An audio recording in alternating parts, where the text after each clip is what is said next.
అందరికీ నమస్తే అండి. గత 5 సంవత్సరాల్లో వైఎస్ఆర్ కాంగ్రెస్ పార్టీ పరిపాలనలో అధికారంలో ఉన్నప్పుడు వాళ్ళు బాగా డిస్టర్బ్ చేసిన అంశాలు కొన్ని ఉన్నాయి. అందులో తిరుమల తిరుపతి దేవస్థానంలో కూడా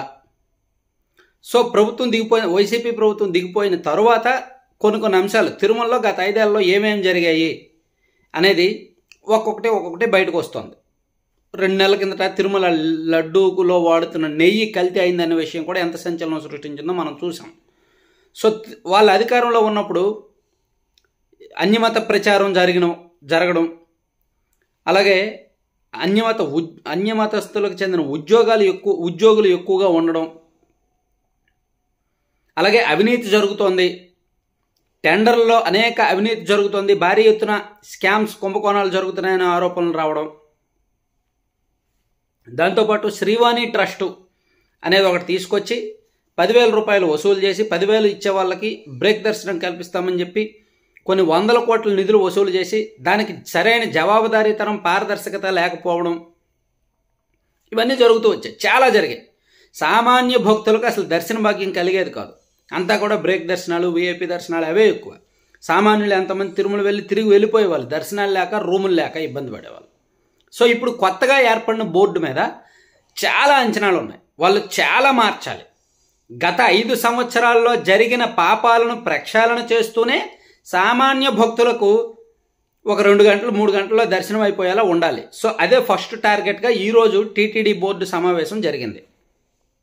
ఈ సమావేశంలో కూడా అవే చర్చించారు.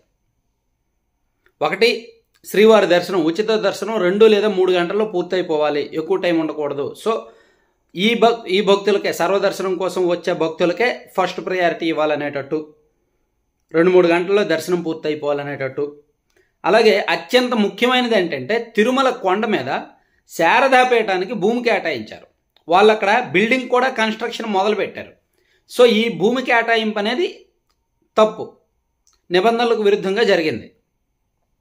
సో దాని వెనక కుంభకోణం జరిగింది అనేది ఈ ప్రభుత్వం దృష్టికి రావడంతో వాళ్ళ దాని మీద విచారించి విజిలెన్స్ రిపోర్ట్ తెప్పించుకొని, సో ఇప్పుడు ఏదైతే తిరుమలలో విశాఖ శారదాపీఠానికి ఏదైతే భూమి ఇచ్చారో ఆ లీజ్ క్యాన్సిల్ చేశారనమాట. సో శారదాపీఠం భవనాన్ని కూడా స్వాధీనం చేసుకోవాలని టీటీడీ బోర్డు ఈరోజు, వాళ్ళు ఇప్పటివరకు భవనం కట్టారు కదా, దాన్ని టీటీడీ స్వాధీనం చేసుకోవాలని నిర్ణయించారు. మేబీ వాళ్ళు తర్వాత కోర్టుకు వెళ్తారు. శారదాపీఠం వాళ్ళు కోర్టుకు వెళ్తారు, అది వాళ్ళ హక్కు. కోర్టు ఏం చెప్తుందో తర్వాత విషయం తర్వాత.